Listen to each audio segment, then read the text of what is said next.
کچھ عرصے سے ہم سن رہے ہیں کہ جی خیبر پختونخوا میں امن امان کا مسئلہ ہے، وہاں پر گورنر راج لگایا جائے۔ ان کو میں ساون کا اندھا تو نہیں کہہ سکتا، ان کو بلوچستان کے حالات نظر نہیں آ رہے۔ بلوچستان میں حکومت کی کوئی رٹ باقی نہیں رہی، کوئی ایک ضلع، چاہے وہ بلوچ ضلع ہوں، چاہے پشتون علاقے ضلع ہوں، کسی ماں سوائے سی ایم ہاؤس، گورنر ہاؤس، سیکٹریٹ اور اس کے ارد گرد جو علاقہ ہے جس کو ریڈ زون کہا جاتا ہے، اس کے علاوہ کوئٹہ بھی گورنمنٹ کی جو ہے رٹ قائم نہیں۔ لیکن میں یہ نہیں کہتا کہ وہاں پر گورنر راج لگایا جائے، یہ ان سے سوال ہے۔ وہ جو کہتے ہیں کہ جی خیبر پختونخوا کے حالات خراب ہیں اور وہاں پر گورنر راج لگایا جائے، تو وہاں پہ گورنمنٹ بھی تو آپ کا ہے، اور وہاں پہ راج آپ کی اسٹیبلشمنٹ کئی 78 سال سے وہاں پہ راج کر رہی ہے، گورنر راج نہیں لگا سکتے، کم سے کم سیکٹر کمانڈر راج تو لگا لو۔ وفاقی معاہدے کی اثر و نو تشکیل۔ نمبر 1، آئینی اور طرز حکمرانی کی اصلاحات۔ 1973 کا آئین بلوچوں اور پشتونوں جیسی چھوٹی قومیتوں کے مفادات کے تحفظ میں ناکام رہا ہے۔ ہم ایک نئی آئینی بندوبست کا مطالبہ کرتے ہیں جو درج ذیل اصولوں پر مبنی ہو۔ نمبر 1، سچ، احتساب اور مفاہمت۔ ایک بااختیار اور وقت کی پابند سچائی اور مفاہمتی کمیشن قائم کیا جائے جس میں تمام پارلیمانی جماعتوں، سول سوسائٹی، آزاد عدلیہ اور بین الاقوامی انسانی حقوق کے مبصرین کی نمائندگی ہو۔ اعتماد سازی کی فوری اقدامات میں سیاسی قیدیوں اور لاپتہ افراد کی رہائی، سیاسی بنیادوں پر قائم مقدمات کا خاتمہ، تشدد کے الزامات میں شفاف عدالتی کارروائی اور جبری گمشدگیوں و ماروائے عدالت قتل کے متاثرین کے لیے ریاستی معافی اور معاوضہ شامل ہو، اور انکار کی بنیاد پر امن قائم نہیں ہو سکتا۔ اور اس میں ملوث، ان جرائم میں ملوث چاہے کسی بھی طبقے سے تعلق ہو، کسی بھی گریڈ سے اس کا تعلق ہو،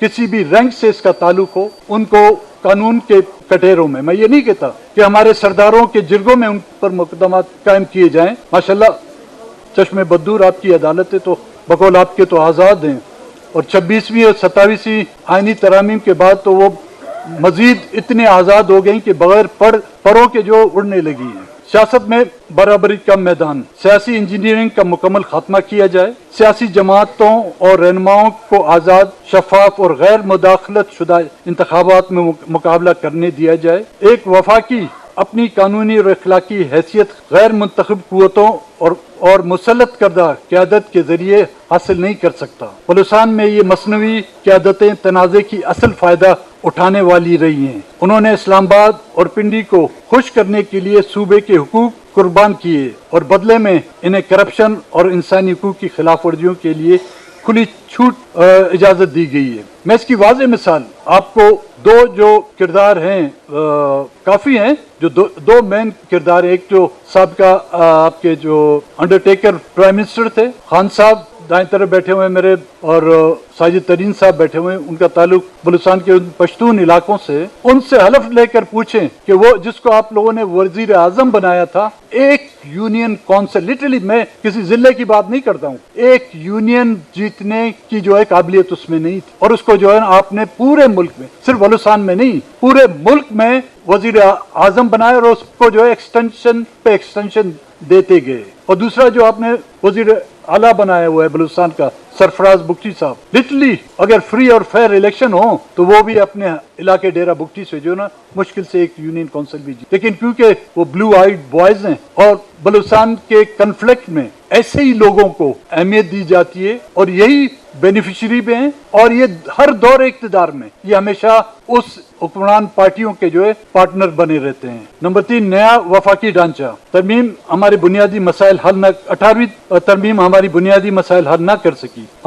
ہم ایک ایسے وفاقی نظام کا مطالبہ کرتے ہیں جس میں دفاع، کرنسی، خارجہ امور اور بین الصوبائی مواصلات کے سوا تمام اختیارات واضح طور پر صوبوں کے پاس ہوں، اور باقی تمام اختیارات غیر مبہم طور پر صوبائی تسلیم کیے جائیں۔ مشترکہ مفادات کونسل کو ایک حقیقی با اختیار فورم بنا دیا جانا چاہیے جس کے فیصلوں پر عمل درآمد لازمی اور وقت کا پابند ہو۔ نمبر 4، 2 ایوانی پارلیمان میں توازن۔ اس وقت سینٹ جو صوبوں کی نمائندہ اسمبلی ہے، مالی امور میں کمزور ہے، اور وزیر اعظم کا صرف قومی اسمبلی سے ہونا چھوٹے صوبوں کو قیادت کے حق سے محروم کرتا ہے۔ ہم آئینی ترامیم کے ذریعے مطالبہ کرتے ہیں کہ سینٹ کو مالی بلوں میں قومی اسمبلی کے برابر اختیارات دیے جائیں، وزیر اعظم دونوں میں سے کسی بھی ایوان سے منتخب ہو، دوسرے ایوان سے ایک نائب وزیر اعظم مقرر ہو جو مشترکہ مفادات کونسل کی سربراہی کرے اور بین صوبائی ہم آہنگی کی ذمہ داری سنبھالے۔ نمبر 5، صوبوں پر وفاقی قبضوں کا خاتمہ۔ آئین کی وہ شقیں جو ہنگامی حالات کے نام پر گورنر راج جیسے اقدامات کی اجازت دیتی ہیں یا تو سخت عدالتی نگرانی کے تحت محدود کی جائیں یا مکمل طور پر ختم کی جائیں تاکہ صوبائی عوامی مینڈیٹ کو آسانی سے پامال نہ کیا جائے۔ نمبر 6، قدرتی اور سائری وسائل پر حق ملکیت۔ آئین کے آرٹیکل 158 اور 172(3) پر کبھی سنجیدگی سے عمل نہیں ہوا۔ ہم مطالبہ کرتے ہیں کہ صوبوں کو اپنے دائر اختیار میں موجودہ قدرتی اور ساحلی وسائل کا بنیادی یا مکمل قانونی مالک تسلیم کیا جائے۔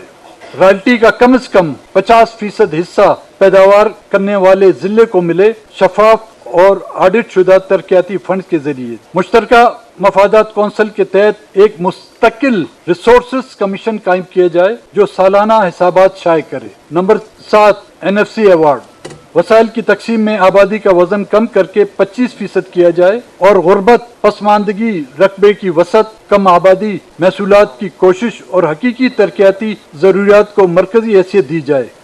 کم آبادی والے وسیع علاقوں میں خدمات کی بلند لاگت کو تسلیم کیا جائے۔ نمبر 8، انتظامیہ اور سیکیورٹی پر صوبائی اختیار۔ چیف سیکرٹری اور IG پولیس کی تقرری صوبائی حکومتیں شفاف معیار کے تحت کریں۔ مقررہ مدت کے ساتھ وفاقی بیوروکریسی اور مسلح افواج میں تمام صوبوں کو مساوی نمائندگی دی جائے۔ صرف آبادی کی بنیاد پر نمائندگی کا ماڈل ناکام ہو چکا ہے۔ اس کی میں وضاحت یہ کروں گا، کہا بھی یہ جاتا ہے اور آپ لوگ شاید آپ تسلیم بھی کریں گے کہ بیوروکریسی میں تعداد ایک صوبے کی حد سے زیادہ ہے، اور اسی طرح افواج پاکستان میں بھی تعداد ایک صوبے کی زیادہ ہے۔ تو اس لیے ہمارے یہاں، آپ پنجاب کے لوگ برا نہ مانیں، ہمارے یہاں فوج کو پاکستان کی فوج نہیں کہا جاتا، اس کو پنجاب کی فوج کہا جاتا ہے کہ آبادی اس کی زیادہ ہے، بیوروکریسی میں بھی اس کی آبادی زیادہ ہے۔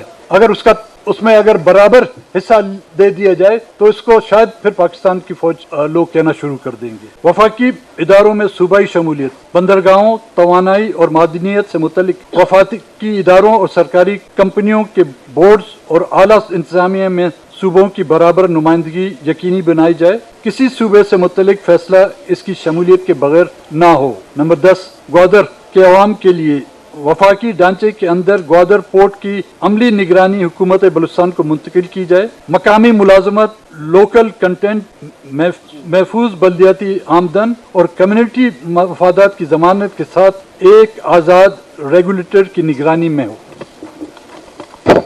سرحدوں کو تنازع کے بجائے روزگار کا ذریعہ بنایا جائے۔ ایران اور افغانستان کے ساتھ ہر سرحدی ضلع میں باقاعدہ بارڈر کراسنگ پوائنٹس قائم ہوں۔ جدید تجارتی سہولات، آسان تجارتی نظام، خواتین دوست مارکیٹیں، ترجیح ٹیرف، مالی شمولیت، ماہی گیری، معدنی ویلیو ایڈیشن اور ہر بڑے منصوبے کے ساتھ مقامی کمیونٹی ڈیولپمنٹ معاہدہ لازمی ہو۔ اور میں قطعاً یہ امید بھی نہیں کر سکتا کہ اس نکات کو آپ تسلیم کریں گے۔